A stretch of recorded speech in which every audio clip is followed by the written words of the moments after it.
Welcome to Gamage Facts. Today we look at all the locations we'd like to see in future Assassin's Creed games. If anything is allowed, why not some of these fantastic locations? I don't want the house ransacked before we find the Box Templar.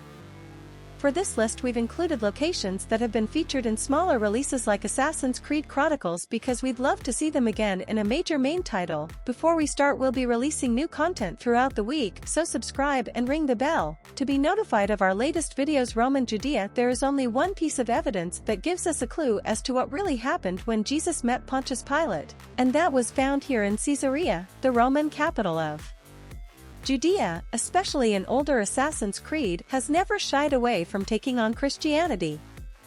After all, the better part of 2 games was spent assassinating the Pope.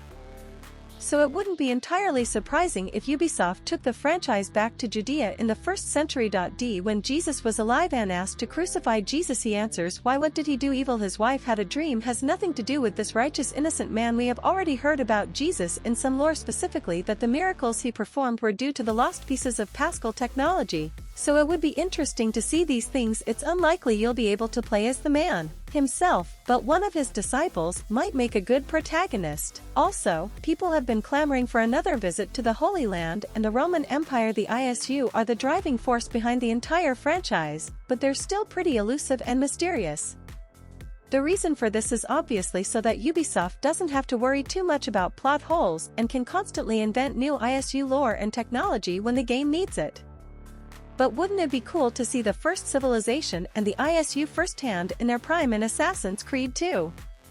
We already got a brief glimpse of this when we saw Adam and Eve escape and start the war against the ISU that the humans eventually won. But playing through this would be a breath of fresh air for the series. Ubisoft would just have to get the facts about the ISU right, otherwise it would be a narrative minefield.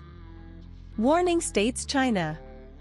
16th century China was the theme of the first AC Chronicles game, in which the Chinese assassin Xiao Jun works to avenge the death of the Chinese Brotherhood. This means that before the game, China was home to a powerful branch of the assassins, and that would be great to see more detail. So we wiped out your kind that was so trusting of others, so weak and pathetic, the same traits your master showed just before I killed him. The states of war. The period of the warring states was a complex part of Chinese history that occurred over 2,000 years ago, but you'd be able to see the founding of the Qin dynasty and the finishing touches to the famous Great Wall of China in this setting. Who wouldn't want to stumble upon such a monument? Your Templar world won't take place. The assassins will rise again. World War II. AC Unity had a few choice moments where Arnaud witnessed other parts of French history.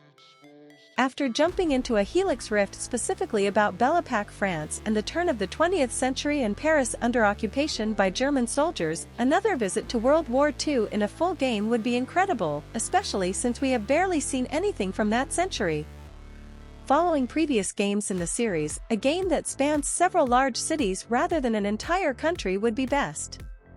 We could return to occupied France while conducting espionage and sabotage missions in other areas occupied by the Third Reich. We could even infiltrate the Fuji bunker to assassinate Hitler himself. The American Civil War is the subject of a major AC game just a few decades after the American Revolution and would provide entirely new Deep South locales to explore. It's easy to imagine the assassins getting involved in the Underground Railroad. After all, it's about free will and self-determination, so they cannot stand idly by while slavery continues. I'll plant this flag to signify my success, and I'll speak fondly of you at your funeral while I meet important politicians and generals like Lincoln himself, Ulysses S. Grant, and Robert E. Lee. That would be absolutely possible. So could this similar story about freeing and helping runaway slaves? And it would answer another big question. Was John Wilkes Booth actually a Templar in 20th century India? Is there really another temple here? The Afghans did not take kindly to the British occupation of the citadel. For centuries India was occupied and controlled by the British, first by the East Indian Trading Company and then eventually by the British Raj and the British government itself. It was only in the late 19th and early 20th. What you cannot do is accept injustice from Hitler or others. You have to make injustice visible and be willing to die for it like a soldier. AC Chronicles had a game set in India in the 1840s, but it would be great to see the evolution of Indian assassins from the Victorian era to India's independence in 1947. Besides, India is a breathtakingly beautiful country that we really want to see in a game of this size. Step back, man, he has earned the right to live. If I see you again, you burn. There is nothing left to see. The Russian Revolution, only the local militia, the townspeople under the command of the Commissar. Keep your wits about you, Nikolai. If this box is what we think it is, then no doubt the temples are looking for it too. Assassin's Creed Chronicles has already taken us on a brief search trip into the Russian Revolution. But it would be a great setting for a full release, giving the player large areas of Western Russia to explore, much like Arnaud in the French Revolution. Our main assassin would be a relatively minor player in the revolution itself, working behind the scenes and possibly getting involved in a few key moments. I don't want the house looted before we find the Box Templars, but a long game could show us the turmoil before and during the First World War leading up to the October Revolution itself and as far into the future as the death of Lenin in 1924. We've already seen several revolutions in this franchise, so the Russian Revolution getting the full attention it deserves wouldn't be out of place. I have to think of Anna Mesoamerica. In the next 1,000 years, the Mayan civilization became the most advanced in the Americas. A full game set in Central and South America would be a great. Another game led by an indigenous assassin, similar to AC3, would definitely be interesting.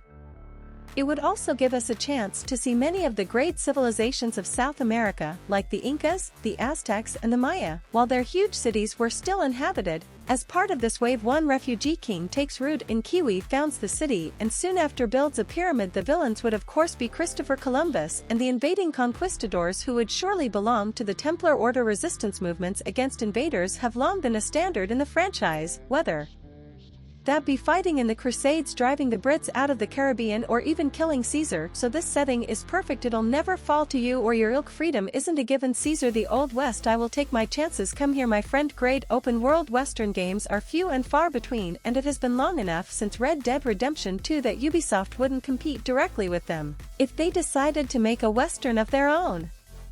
The lawless frontier of the late 19th century would be an ideal place for the assassins to form a group, perhaps even a band of lawless assassins hunting for a piece of Eden, much like a prospector digging for gold. And of course the Templars would represent the lawmakers. The Templars would represent the lawmakers on the East Coast, invading the frontier to bring order to the chaos and steal a piece of Eden for themselves. The only drawback is that there would be very little to climb here. The Cattle Town Mister attracts criminals and reprobates like the flies in feudal Japan. Just like the Wild West, Assassin's Creed will have strong competition when it comes to feudal Japan after the release of Ghost of Tsushima in 2020, but that doesn't mean Ubisoft shouldn't try. Feudal Japan is still a great option for Assassin's Creed, especially if it follows the trend of recent games and gives players all of Japan to explore. Assassins are already deadly, highly skilled. The only question is, which era would we be in, the early glory days of the samurai in the 13th century or the hostile and violent Sengoku period of the 16th century? To avoid too many comparisons with Tsushima, they should probably go for the latter. Thanks for watching. If you liked the video, there's more where that came from.